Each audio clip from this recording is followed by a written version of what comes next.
Bayad kay Anthony Joshua at Jake Paul, nilabas na ang estimated purse money. Ayon sa ulat ng iba't ibang website, 50-50 ang kitaan ni Paul at Joshua. Posibleng aabot ang kikitain sa 90 hanggang 100 billion dollar. Parehas si Paul at Joshua nakikita ng tig 100 million.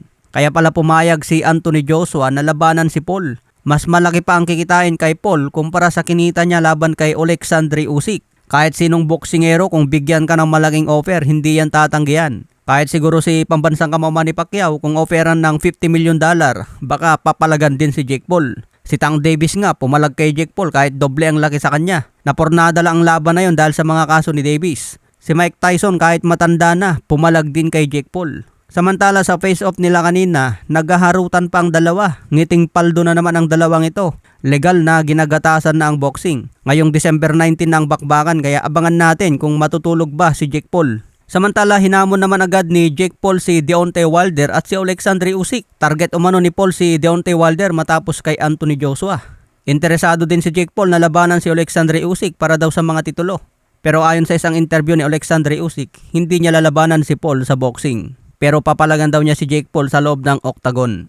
Nagagawa ni Jake Paul ang gusto niya dahil malaki din ang sponsor nito sa ginagawa niya sa boxing. Kahit sino pwede niya makalaban dahil tinatapalan ng malaking offer. Sa ibang banda naman Tyson Fury, sinabihan si Anthony Joshua na isang bum. Sabi pa ni Fury kung maglaban silang dalawa, dudurugin niya si Joshua.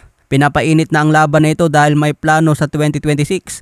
Balak ikasa sa UK ang laban ni Fury at Joshua. Kaya ngayon pa lang trust talkan na agad para uminit. Sa iba pang balita, Andre Ward, sinabing close fight ang unang laban ni Pacquiao kontra Timothy Bradley. Sabi ni Andre Ward sa kanyang podcast, akala daw niya nung una one-sided ang panalo ni Pacquiao. Dapat daw ibalik ni Timothy Bradley ang titulo ni Manny Pacquiao. Pero pinanood daw ni Andre Ward ang replay ng laban. Sobrang dikit daw pala. Marami din daw palang suntok na naipatama si Timothy Bradley at close fight ang laban. Agree ba kayo dyan mga boss na dikit ang unang laban ni Pacman at Bradley? Numero 1 ang laban na ito sa top 5 biggest robberies in boxing history.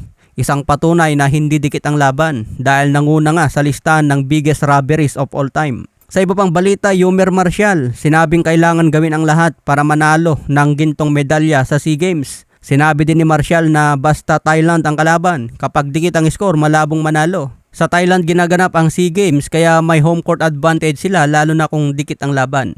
Buti na lang hindi Thailand ang kalaban ni Marcial sa finals dahil makakatapat niya ang Indonesia. Kaya abangan natin si Marcial sa gold medal match. Si Weljan Mindoro naman nakapag-uwi pa rin ng bronze medal kahit natalo sa semifinals. Unang laban ni Mindoro sa semifinals kaya kahit natalo may bronze medal pa rin. Undefeated si Mindoro sa professional fight. Hindi lang siguro akma ang kanyang estilo sa mga batak na mature. Pabilisan kasi ang puntos dahil round 3 lang ang laban. Hindi katulad sa pro na maraming rounds kaya magagamit mo ang lakas at tibay sa ring. Okay mga boss, hanggang sa muli nating updates.